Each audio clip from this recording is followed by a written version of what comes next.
Lulu take off? Yeah. She's too thrilled about us being here, though. Well, I'll talk to her about it. Hey, and by the way, now that I know you're a cop, I'm cool with you dating my sister, just as long as you treat her good, obviously, and do everything you can to keep her safe. But, you know, Lulu's a great girl. Although I'm not too sure how much she really likes me yet. Really? We'll just have to wait and see. All right, let's get down to business. Yeah. I got a call back from Paris. Oh, yeah? Yeah. Really, that fast? They got anything we can use? Well, over the last 5 years, there have been a string of unsolved murders, duplicating staged crime scenes from Franco's art. The police suspect some sort of copycat killer. So wait, what, the artwork comes out first, then the killing, or is it the other way around? No, Franco creates the crime scenes in his art. And then later on, the real crime takes place. Somebody dies, and the body is posed the exact same way that Franco does it in his art. Wow. Yeah. We're dealing with one sick puppy here. 4 unsolved murders. Each crime scene mimics one of Franco's works. Okay, so Franco creates pieces that show violent crime scenes. Those scenes become reality, life imitating art. Yeah, it's not a huge leap to think that Franco could be a serial killer. All right, let's walk through this one more time just to see what we actually have. You busted Franco. 2003. He was a tagger, a nobody. The bus happened half a block from a major crime scene. Cut to 6 years later, the image of that original crime scene shows up on display in an art gallery. Franco has a prior arrest. The booking number is CO77X. That same number gets spray painted on the street where Joey Limbo was murdered. Joey Limbo's throat is crushed, his body's posed, which we now know is the signature of Franco's artwork. I mean, I don't see what else we need. I don't see how we can get a warrant without blowing your cover. You know, and even if we got around that, there's no forensics tying Franco to Joey's murder. And then there's the added complication that Joey was already bleeding from a gunshot wound allegedly inflicted by Jason Morgan. All right, so how do we come up with something to make this all stick? Well, I'll contact the Paris police about the Brooklyn bust. I'll see if CO77X has turned up in proximity to any of their unsolved murders. I'll also ask them to keep a watch on Franco's movements in France.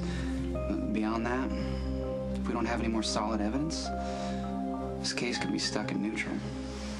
I'm sorry, Nicholas. We are closed. You heard the lady. Get out. You know, Tracy, I've never really been bothered by Luke's opinion of me. When he despised me, it didn't matter. When he tolerated me, it only made it easier for my brother and sister. Still didn't matter. And now that he's back to despising me, who cares? That's right, not you. You don't care about anything but yourself. What a hypocrite, Luke. What a hypocrite. Nicholas, I think you ought to go. You're right. I'll do that. Don't ever criticize me again after what you did to my mother. Let me tell you one thing. Nicky.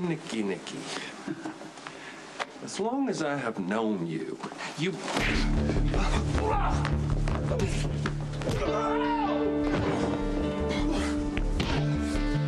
Oh, wait! Hey! Get off of me! What the hell is going on?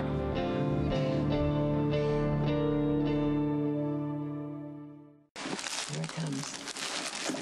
That's all right, I got it. We should probably leave. Come on, let's go. Hey, whatever he tells you, you remember that you're my brother and I love you. He's a liar!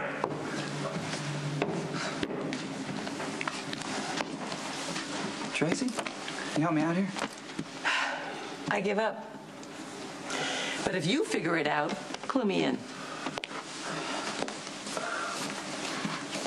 What is going on with you? Huh? You and Nikolas had finally made some peace, and now it's worse than ever. Are you calling him a liar? What's he lying about? That's not for me to say. Where you pull this stuff just to test me and Lulu. Make us choose between the people we love. We might want to be careful with that strategy, Dad, because I honestly don't know where that'll take us. How did this happen, cowboy? How did I become the first person you doubt and the last person you trust?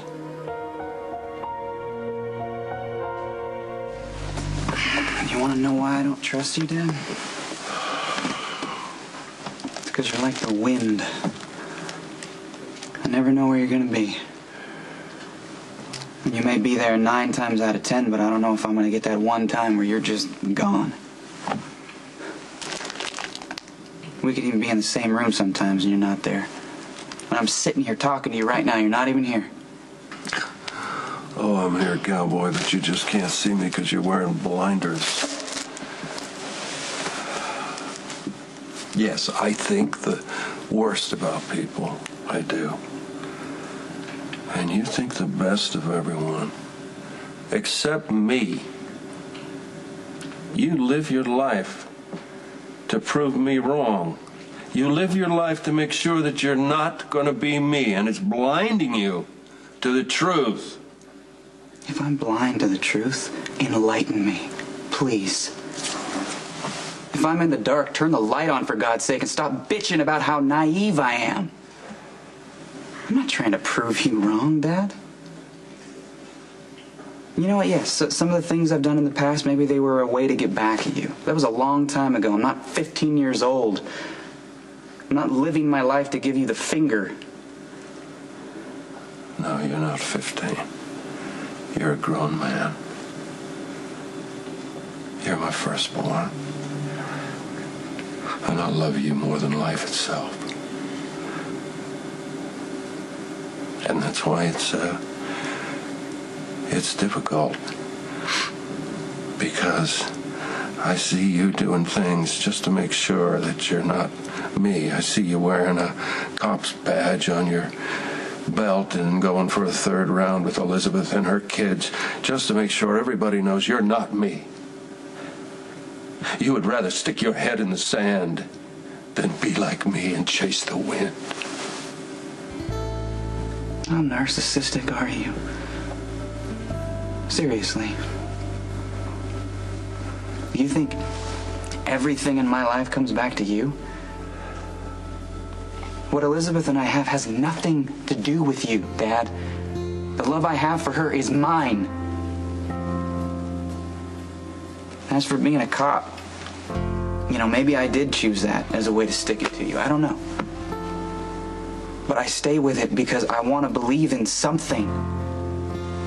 Just like I believe that putting down roots isn't the beginning of the end. It has nothing to do with proving you wrong. Just being me. Just living my life. If I get hurt, I'll deal with it.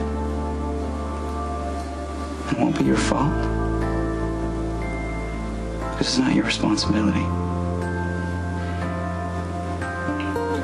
Are you hearing me, Dad? I hear you.